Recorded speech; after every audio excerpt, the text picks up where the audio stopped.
সকলো ভালে আছে, আমিও বৰ্তমান ভালে। নিৰ্ভীও সুস্থ আছে, বিশেষ একো বেমাৰী নহয় তাইৰ খালি একেটা প্ৰব্লেম বাৰে বাৰে হৈ থকাৰ কাৰণেহে আমি লৈ আহিছোঁ। আৰু আনাটো আমি বহুত আগৰ পৰাই ভাবি আছিলোঁ যে এবাৰ বাহিৰতে তাইক দেখাই আহিম, কাৰণ একেটা প্ৰব্লেম ঘনাই হৈ থাকিলে মনতে ভয় লাগি থাকে। আৰু সেই যেতিয়া এইবাৰ অকণমান প্ৰব্লেমটো বেছিকৈ হৈ গ'ল, তেতিয়া আমি ভাবিলোঁ নাই, ইয়াতে দেখাই লাভ নাই, আমি বাহিৰত এবাৰ দেখাই আহোঁগৈ আমাৰ মনৰ শান্তিৰ কাৰণে।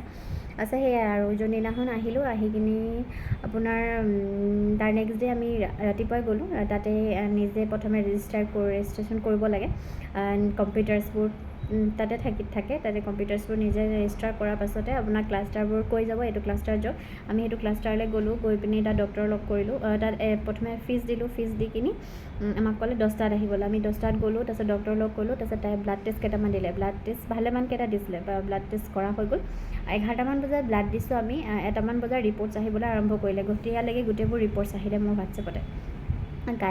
কালি দিছিলে কলনস্কপি, কালি কলনস্কপি কৰা হ'ল। মোৰ অকণমান ভুলৰ কাৰণে কলনস্কপি বহুত দেৰি লাগি গ'ল, মানে একদম সন্ধিয়া হৈ গ'ল কলনস্কপি, নহ'লে 12টামান বজাত হৈ গ'ল এতিয়া ডক্টৰে যেনেকৈ কৈছিলে। কিন্তু নিৰ্ভীয়ে যিহেতু বিৰাট আমনি কৰি আছিলে, অকণমান ফিডিং কৰাব লগা হ'ল, সেইকাৰণে ডক্টৰে মানে এনেষ্টেচিয়া দি কিনি কৰাই যে এনেষ্টেচিয়া দিবলৈ নোৱাৰোঁ বুলি কৈ আকৌ সন্ধিয়া 4টা-5টা বাজিলে কলনস্কপি কৰোঁতে। আৰু ডক্টৰে লগালগ আহি কিনে আমাক জনালে তাইৰ প্ৰব্লেমটো কি। কলনত কেইটামান আলচাৰ আছে, আৰু সেই আলচাৰবোৰৰ কাৰণে তাই আলচাৰটো হয় আপোনাৰ এলাৰ্জিৰ কাৰণে, আৰু এলাৰ্জিটো বস্তু যেতিয়া তাই পেটত পৰে সেই আলচাৰ বাঢ়ি যায়, সেইটোৱে প্ৰব্লেমটো। বাকী কালি গম পালোঁ গোটেইখিনি কথা, মানে কি প্ৰব্লেম হৈছে তাইৰ। বাকী এতিয়া আমাক মেডিচিন প্ৰেছক্ৰাইব কৰা নাই, কাইলৈ গ'লে কৰিব চাগে। আৰু ডক্টৰে এটাই কৈছে যে খোৱা বস্তুখিনি অকণমান চাব, যদি খোৱা বস্তুৰ কাৰণেই হৈ আছে, নহ'লে তাইৰ বেলেগ একো প্ৰব্লেম নাই। খোৱা বস্তুখিনি পেটত নপৰিলে, যোনখিনি বস্তুৱে তাই এলাৰ্জি হয় সেইখিনি পেটত নপৰিলে তাই কমপ্লিটলি সুস্থ হৈ থাকিব পাৰিব।